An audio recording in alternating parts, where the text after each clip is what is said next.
Kalau pohon sudah subur, maka dia berbuah teratur, bahkan setiap masa dengan izin Allah Subhanahu wa taala. Maksudnya apa? Jika kalimat tauhid sudah berdiri di dalam diri kita, sudah tertanam, tertancap, maka buah kalimat muncul dalam mulut. Kalau dia berbicara, pembicaraannya menenangkan kolbu. Jika dia berkalam, kalamnya tidak sombong. Jika dia memandang, tidak ada pandangan keangkuhan.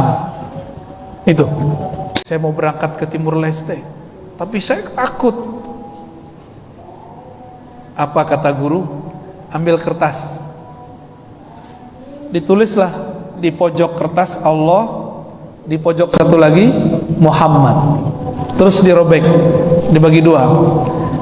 Saya pegang Allah, kamu pegang Muhammad ya. Bergetar dia ngambil kertas itu, karena si kiai nulisnya dengan penuh kesyahduan, keyakinan. Jadi orang yang kenal Allah, jika dia nulis, tulisannya bercahaya, bercahaya di hati seseorang. Apa kata sang guru? Nah, pernahkah Nabi Muhammad merasa jauh dari Allah? Enggak pernah. Pernahkah seorang Muhammad berpisah dari Allah? Enggak pernah. Yaudah, ini kau ambil tulisan Muhammad, saya pegang Allah. Berangkat. Apa kata dia? Detik itu rasa takutku hilang, dan sampai selesai dia nggak pernah ada rasa takut. Tapi nanti Bapak jangan minta begitu ke saya ya. Bawa ini dong tulisan, nggak laku, paling-paling saya robek-robek semua ntar tulisannya ya. Itu kan untuk orang yang sedang panik. Yang penting itu sebenarnya bukan tulisannya, tapi kalam-kalam yang tadi. Allah dan Muhammad berpisah nggak? Enggak. Nabi Muhammad selalu bersama dengan Allah. Dah, kamu pegang nama Nabi Muhammad, ingat-ingat cinta Rasulullah, Allah tidak berpisah darimu ya, nggak akan berpisah dari engkau. Nah, ini dia. Karena orang ini cuma minta dituliskan doa atau kertas, pulang dari tugas kertasnya rusak, galaunya muncul lagi. Tulis-tulis sendiri nggak ada efeknya Pak. Tulis Allah Muhammad bawa, nggak ada efeknya ya, karena dia kurang yakin kepada Allah Subhanahu wa taala. Kok bisa tulisan seorang guru berkesan di hati murid? Ternyata gurunya seorang kekasih Allah. Kalau pimpinan punya orang kepercayaan, terus orang kepercayaannya bikin surat turun ke bawah, didengar orang kan ya, yang penting ada stempelnya, stempel dari pimpinan. Kalau di dunia zahir begitu, maka di alam rohani juga sama. Ini wali dapat stempel kewalian dari Rasulullah, terus nulis nama Nabi Muhammad, maka setan gak ada yang berani deket. Nah, ini ilustrasinya ya. Kita lanjut ayatnya, ayat 25. Tu'ti ukulaha kulla hinin bi'idni rabbiha wa yadribullahu al-amthala lin-nasi la'allahum yatadhakkarun. Akar kalau dia subur, jika itu pohon rambutan, maka dia akan berbuah selalu. Pohon kurma dia berbuah selalu. Sudah lihat pohon rambutan tapi nggak berbuah, mau kita apain Pak? Tebang aja kan? Kira-kira begitu. Sama halnya, punya badan, punya kolbu, punya pikiran, tapi tidak punya akar tauhid, itu bisa ditebas-tebas banyak orang. Inilah yang membuat banyak orang kalah dalam menghadapi dunianya, kalah secara mental. Itu akibat akarnya nggak kuat. Lalu ujung ayat ini mengatakan, pangkal ayat ini, tu'ti ukulaha kullahin. Kalau pohon sudah subur, maka dia berbuah teratur, bahkan setiap masa dengan izin Allah Subhanahu wa taala. Maksudnya apa? Jika kalimat tauhid sudah berdiri di dalam diri kita, sudah tertanam, tertancap, maka buah kalimat muncul dalam mulut. Kalau dia berbicara, pembicaraannya menenangkan kolbu. Jika dia berkalam, kalamnya tidak sombong. Jika dia memandang, tidak ada pandangan keangkuhan. Itu. Kalau dia bekerja dengan tim yang baik. Dia bukan meminta sesuatu dari orang, justru dia mengeluarkan buah-buahnya untuk diberikan kepada orang. Itu pohon-pohon kan nggak pernah nuntut kita, Pak, tapi dia mengeluarkan buah terus karena di bawahnya akarnya bagus. Maka prajurit yang oke, rohaninya bagus, kolbunya bening, itu pasti kerjanya tulus kepada Allah Subhanahu wa ta'ala. Ya, gampang dikatakan sih ya. Coba aja sendiri, Pak. Begitulah Allah membuat perumpamaan bagi manusia, ya. Nah, kalau dibalik gimana? Jika akarnya buruk, rantingnya, buahnya, daunnya nggak bagus. Jadi orang yang emang udah rusak di dalam, mau ditaruh di mana aja nggak ngefek. Orang ini rantingnya harus dipangkas dulu, terus itu akarnya dikasih pupuk yang cocok. Maka orang-orang yang nggak beres jangan dikasih jabatan dulu, tambah nggak beres. Ya, disekolahin dulu jiwanya, mentalnya, biar di dalam kolbunya itu ada tatanan yang bagus. Gitu. Kalau enggak nanti gimana? Dia nanti akan menyalahkan benalu, dia akan menyalahkan hama. Ketika dia tidak buah, dia salahkan. Kemudian ini tanah tidak subur, nggak sportif. Ini ciri-ciri orang yang akarnya tidak kuat, maka dia akan mencari kambing hitam. Ya, udah punya kawan begitu? Ada ya? Yang kelompok pertama punya juga? Ada ya? Jenis kedua ada nggak? Kalau kerja tim gagal, pasti dia nyari kambing hitam. Bener? Negara kita kan lebih begitu, Pak. Kalau debat nih, BNPT, Mapolri, TNI, itu saling nyala-nyalain kok masalah keamanan. Kata BNPT, Densus, kata Densus, BNPT itu seminar-seminar mulu. Kata TNI, ngurusin di Papua aja nggak beres. Kita aja yang maju, kan gitu. Ya, nanti kalau begitu nggak beres, tengkar mulu. Masyarakat kan bingung. Kita mau bela yang mana nih? Kita pro yang mana? Padahal sama-sama NKRI. Nah, seharusnya akar mereka kuat, bukan saling nyalah-nyalahin gitu. Ya. Nah, di sini disebutkan kalau akarnya kurang bagus, maka hasilnya pun tidak bagus. Dia tidak lama bertahan di muka bumi. Orang-orang begitu nggak lama tahan dimanapun. Ya. Lalu di ayat 27, nah, yusabbitullahu alladhina amanu. Allah mensubutkan, menetapkan, meneguhkan, menguatkan, menyuburkan orang-orang beriman dengan al-qaulis sabit, kata-kata yang kuat. Apa kata-kata yang kuat?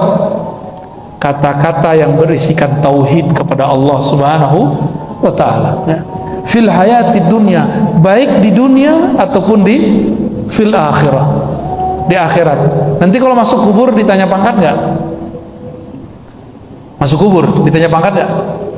Udah pasti enggak. Dokter aja nggak ditanya, Pak. Hafiz Qurannya nggak ditanya. Bapak sholat tadi nggak ditanya. Awal pertanyaannya apa? Man rabbuka? Kamu punya Tuhan siapa yang kamu sembah? Itu pertanyaan pertama. Seharusnya kita hidup itu mempersiapkan untuk arah sana. Nanti saya mau jawab apa nih kalau masuk ke alam kubur, itu seharusnya. Ya. Jika kita sudah dapat ilmu zikir di dunia, ilmu tauhid di dunia, nanti badan mati, Pak. Badan ini kan cuma kendaraan. Badan berpulang ke tanah, ruh kita tetap melanjutkan perjalanan. Jika di dunia sudah dapat kalimah la ilaha illallah, masuk ke alam akhirat kalimah itu nggak kebawa ke dalam kubur, ke tanah, dia terus. Itulah nanti yang bisa menjawab pertanyaan dari para malaikat Munkar dan Nakir. Oleh saya berdoa semoga pilar-pilar negara ini betul-betul kenal Allah Subhanahu wa taala dan menjadikan qaulus sabit, ya, kalimah thayyibah la ilaha illallah menjadi makanan hariannya, ya. Jadikan wirid, dibaca di kolbu.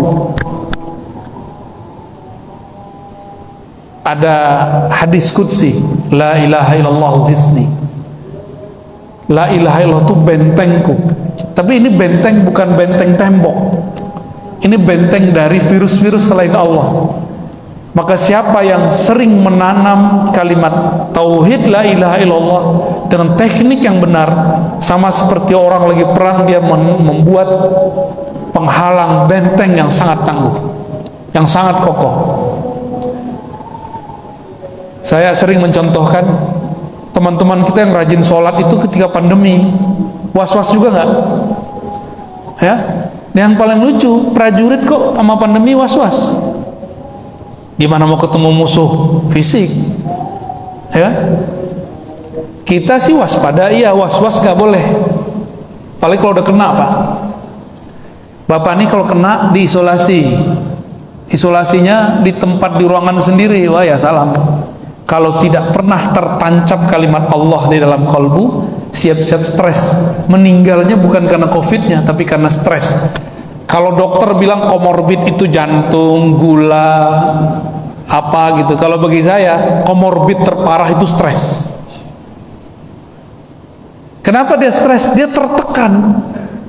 Ketika ditekan, dia nggak tahu cara keluar dari tekanan atau tidak bisa melawan tekanan itu. Cara menghabisi tekanan itu cuma la ilaha. Lalu apa sebenarnya makna la ilaha illallah? Nah, ini oleh-olehnya. Tapi talqinnya belum, Pak, ya, nanti. Talqinnya harus betul-betul diminta dari hati. La ilaha illallah itu maknanya banyak. Pertama, tiada yang berhak disembah kecuali Allah, itu makna pertama. Dalam membaca ini ada dua jenis hamba, satu munafik, satu mukmin. Yang munafik lain di mulut, lain di hati. Mulutnya baca la ilaha illallah, kolbunya melayang-layang. Itu munafik itu namanya. Maka supaya kita gak munafik, baca la ilaha illallah, maknai tiada yang aku sembah kecuali Allah. Tapi kalimat ini garing. Coba aja Pak, garing itu pasti. Rasanya tuh nggak ada. Nah, ada yang sudah ada punya rasa. Itu lafaz kedua. Nah, dua makna aja. La ilaha illallah berarti la fa'ila Allah. Tiada yang berbuat, yang berkuasa, yang mengatur alam semesta kecuali Allah. Saya sering mengilustrasikan, Bapak ini kan dulu waktu awal masuk kan badannya keren-keren, Pak, ya. Sekarang masih ada yang keren sih, keren dengan perut kelebihan, ya. Bisa nahan nggak Pak perut maju gitu? Nggak bisa kita. Dulu Bapak masuk nggak ada uban, sekarang udah ada uban kan? Bisa nggak nahan satu rambut nggak tumbuh, uban nggak tumbuh? Bisa nggak? Jadi setinggi-tinggi pangkat Bapak ini tetap nggak bisa nahan satu uban. Terus kita hebatnya apa dong? Apa hebatnya kita kalau satu uban pun nggak bisa nahan? Ini jidatnya kan udah mulai keriput-keriput nih, nggak bisa nahan kan Pak? Itu memang sudah ketentuan Allah Subhanahu Wa Taala.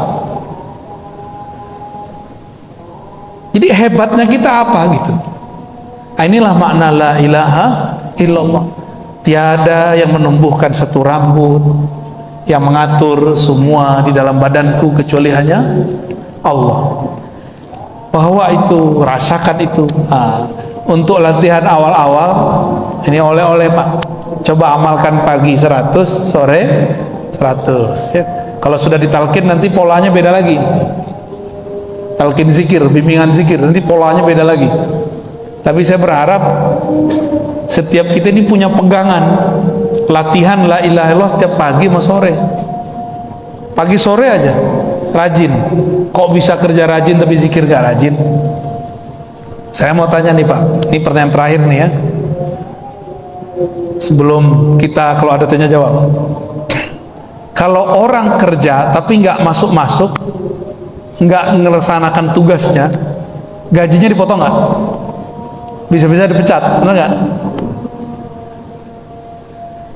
Allah kasih tugas, tugasmu menyembahku, berzikir kepadaku. Kita pengen dapat hasil dari zikir, tapi tidak pernah konsisten berzikir. Nanti ada hasilnya nggak? Kita supaya dapat gaji, kita berangkat pagi pulang sore. Kenapa? Untuk mendapatkan rahasia kalimat Allah tidak pernah melakukan mulai dari pagi sampai sore. Tidak pernah kan? Saya yakin nih belum ada di antara kita kecuali 1-2 orang yang belajar latihan zikir dari pagi sampai sore nggak berhenti-berhenti. Belum ada, mungkin 1-2 aja, dan itu susah ya. Apalagi Bapak ini alasannya kan tugas. Emang kita nggak tugas? Semua kita kan tugas Pak, beda-beda tempat aja. Sibuk, kita semua sibuk. Nggak sibuk dengan orang, sibuk sama diri sendiri. Nggak sibuk dengan sehat, sibuk dengan sakitnya sendiri. Kita semua sibuk kok. Allah ngomong, ya lazina amanu zkurullah zikran katsira, hai orang beriman, zikir banyak-banyak. Di depan saya beriman semua nih. Beriman. Berapa zikir terbanyak yang pernah Bapak baca? Sekali duduk 100. Minimalis Pak ya. Kalau zikir paket ekonomi, kalau gaji maunya paket apa? Terus gimana mau dapat kematangan rohani? Bagaimana caranya? Orang cuma zikir paling lama duduk 3-3 udah pikir, aduh udah 3-3 nih, kapan nyampe 100 nih ya. Coba Bapak kerja digituin. Bapak kerja nih, ada atasan, kita kerja, wah kapan selesainya nih? Diapain Pak biasanya kalau ada bawahan begitu? Suruh push up ya? Dibentak-bentak paling. Allah kan nggak suka bentak. Allah itu penyayang, pengasih. Dimaklumi sama Allah, ditunggu kapan kamu punya waktu. Maka karena Bapak Ibu ini sibuk, coba kalau zikir dimulai dari yang dikit-dikit. Tapi tenang, di akhir zaman ini ada zikir dibaca sekali tapi sama kayak sepenuh bumi. Dibaca sekali sama kayak selangit dan bumi. Tapi harus mengerti dulu rahasianya, baru bisa dapat rahasia itu. Ya. Dengan demikian, saya berharap meminta kepada Allah semoga saya dan kita semua termasuk hamba beriman yang banyak berzikir. Ciri munafik cuma satu, yang paling jelas, la yazkurunallaha illa qalila, tidak zikir kecuali sedikit. Maka kebalikannya ciri orang beriman, dia zikir tapi banyak, gitu ya. Barangkali itu Pak, ada yang mau didiskusikan, tanya jawab apa cukup? Oke. Salam. Kita diperintahkan untuk memperbaiki iman dengan banyak kalimat la ilaha illallah. Yang pertama, kemudian yang kedua, implementasi apa? Karena kita berbuat apa yang kita bisa menguatkan kalimat la ilaha illallah dalam diri kita. La ilaha illallah ini kan keluarnya dari qalbu Rasul, ditransfer ke sahabat lewat lisan. Maka di zaman Rasulullah, Nabi mengatakan qulu la ilaha illallah tuflihun, katakanlah la ilaha illallah kalian akan menang. Ini kalau lagi rame-rame. Tapi untuk orang-orang spesial seperti Sayyidina Ali, Sayyidina Ali ini orang cerdas, pengen dekat kepada Allah tapi cara paling gampang, nggak pengen cara-cara berat. Kalau suruh puasa Daud kan repot Pak, saya mau puasa Daud. Sayyidina Ali datang ke Nabi, nanya, wahai Rasulullah, tunjukkan aku, bimbinglah aku cara mendekat kepada Allah tapi cepat, nggak ribet, nggak muter-muter, nggak kebanyakan wirid. Kan nggak mau kan kebanyakan wirid kan, pada sok sibuk semua ya. Tapi sedikit dia melejit, kalau dibaca sedikit di sisi Allah banyak. Nah, ini permintaan Sayyidina Ali. Beliau berjasa memberikan pertanyaan itu kepada Rasulullah untuk kita semua. Apa kata Nabi? Oh mudah Ali, engkau berzikir kepada Allah sebanyak-banyaknya. Ya mohon maaf nih, antazkurullaha zikran katsiran, engkau banyak zikir. Sayyidina Ali ngomong, ya Rasulullah, kalau itu saya juga tahu, yang enggak saya tahu. Jadi sahabat-sahabat ini kadang-kadang memang ngeyel juga kalau minta ke Rasul ya. Sesekali kita boleh gitu sama guru, kalau itu saya udah tahu Pak Kiai, yang Pak Kiai punya gitu, yang Pak Kiai pakai gitu. Kata Sayyidina Ali, yang lebih aplikatif wahai Rasulullah. Nabi diam sejenak lalu manggil, ya Ali sini. Ini teknik. Nah, teknik ini cuma dalam talqin, tapi saya ceritakan aja. Pejamkan matamu, ikuti aku. Maka Nabi membacakan kalimat la ilaha illallah 3 kali, Sayyidina Ali ikut membacanya 3 kali. Ini yang baca Rasulullah. Saya mau kasih perbandingan, ini kan 3 kali, diikutin 3 kali. Mau ngasih perbandingan, ada orang udah menghunuskan pedang kepada Rasulullah, menghunuskan pedang, Pak. Terus orang itu bilang, siapa yang menjagamu dari pedangku? Jawaban Nabi apa? Allah. Langsung dia kemudian yang tadinya kenceng agak lemas. Siapa? Allah. Hampir lepas. Siapa? Yang ketiga dibaca Allah, orangnya pingsan. Pingsan langsung lah. Tapi pingsannya kayak orang kena tabok, sadar lagi, habis jatuh bangun lagi. Habis itu dia pegang tangan Nabi, dia syahadat. Saksikan aku bersyahadat kepada engkau. Jadi Nabi kalau baca nama Allah udah sama kayak pedang.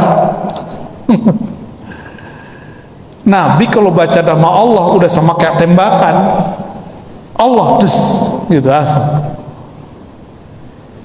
Kalimah ini cuma Allah sekali. Ke Sayyidina Ali dikasih la ilaha illallah, lebih dahsyat lagi 3 kali. Maka Sayyidina Ali itu pendekar, jawara, panglima yang tak terkalahkan di medan juang. Siapa yang perang dengan Ali pasti menang. Sayyidina Ali itu. Kenapa?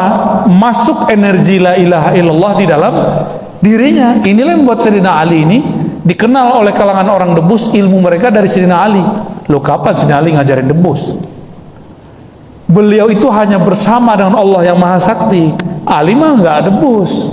Buktinya waktu perang dulu pernah beliau luka, ketancep di punggungnya itu 3 panah. Pernah terjadi. Maksudnya gimana? Sayyidina Ali meminta kepada ahlinya, yaitu Rasulullah, kedahsyatan kalimat la ilaha illallah. Jadi harus diminta ke ahlinya, Pak. Diminta, dipelajari. Ilmu ini nggak ada di pesantren, kecuali pesantren yang mengajarkan talqin zikir. Nggak ada di kampus IAIN, walaupun di antara bapak ini ada perwira dari sarjana, mungkin SAG kali ya, sarjana alam gaib. Itu nggak dipelajari di kampus. Saya kan di kampus dari S1 sampai S3, nggak dipelajari kok. Yang dipelajari cuma teori, prakteknya nggak ada. Ya samalah kayak orang latihan perang, tapi belajarnya cuma di kelas, nggak pernah masuk ke hutan, nggak pernah ketemu musuh. Oh kalau ada perang, dia komentarnya kenceng, pas ketemu musuh ciut. Ya, sama lah kira-kira begitu. Itu kelompok munafik begitu, Pak. Ya. Dan sekarang kelompok munafik itu banyak. Gitu, Pak ya. Jadi minta ke ahlinya. Jangan minta ke salah orang. Ada lagi? Oke. Okay.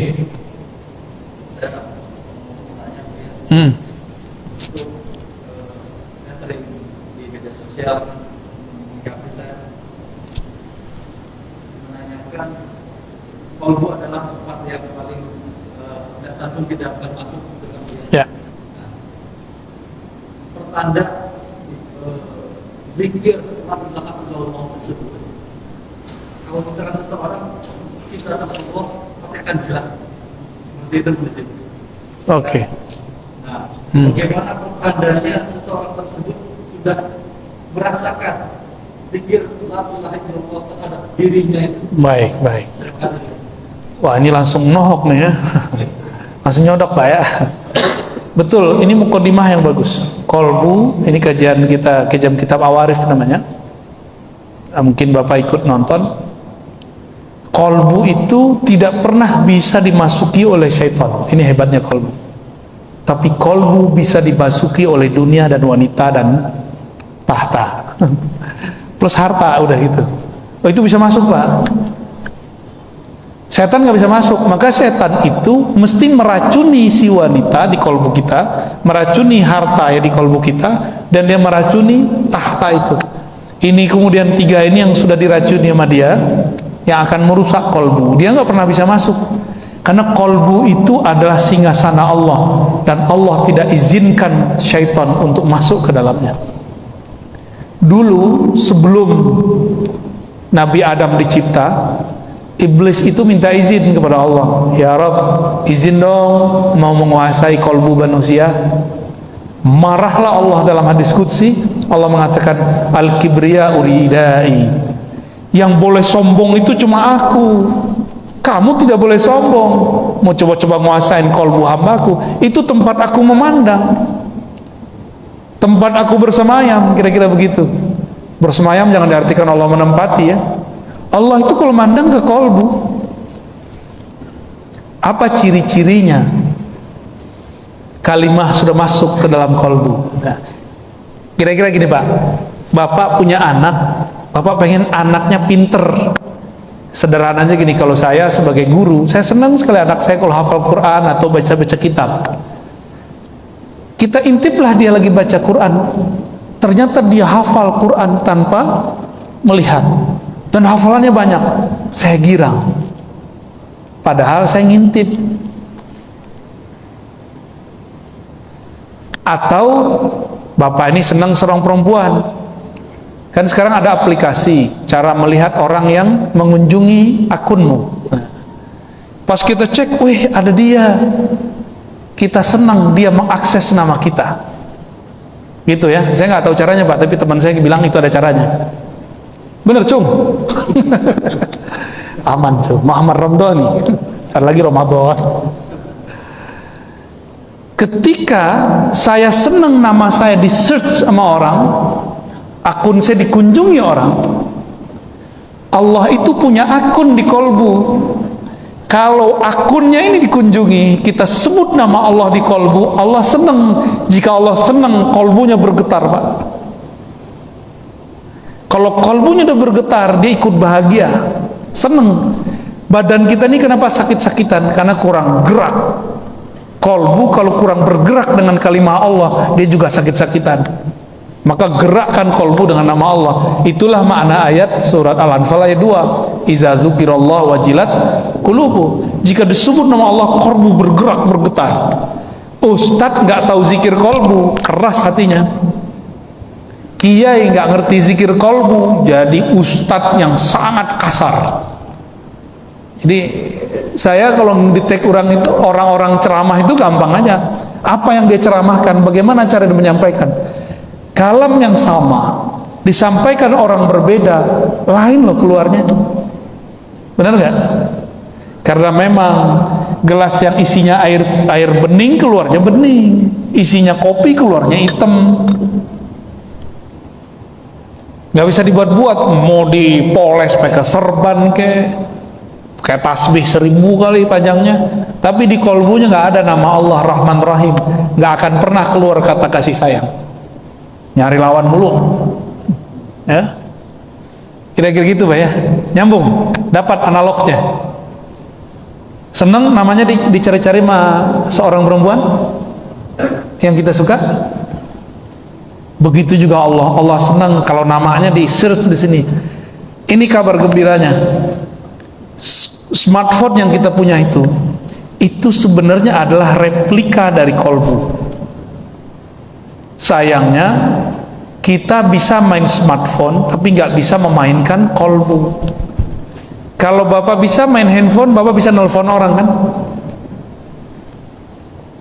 Kalau bisa main kolbu, kita bisa nelfon hati orang Pak. Telepati kalau orang dulu namanya.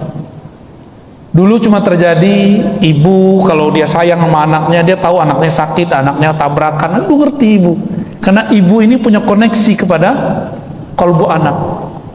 Kenapa ibu punya koneksi? Karena ada rasa sayang.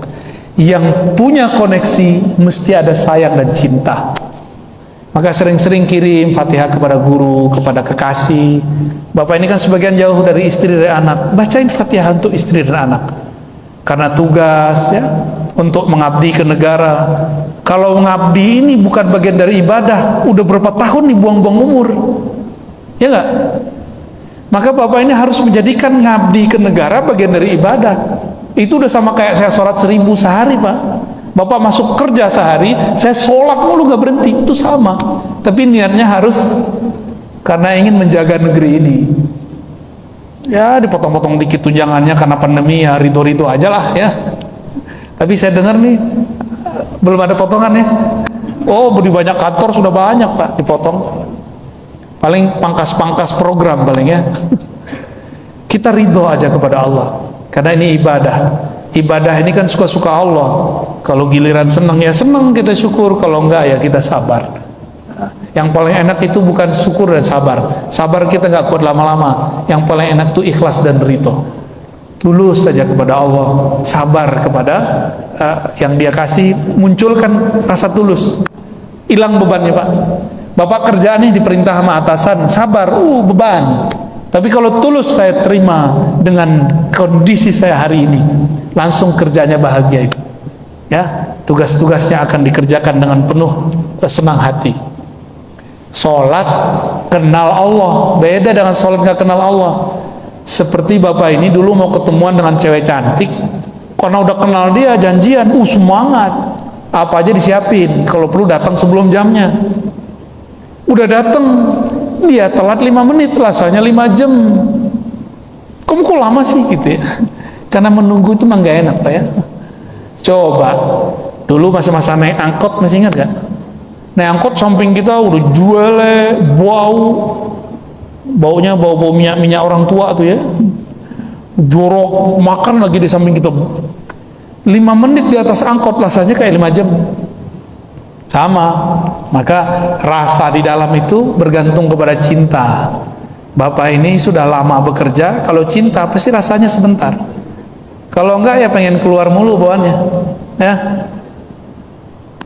ya bener ya, pengen keluar nggak? Baik, kira-kira itu yang dapat saya sampaikan. Semoga ini bermanfaat. Ini terima kasih nih udah disediain nih. Enak, Pak.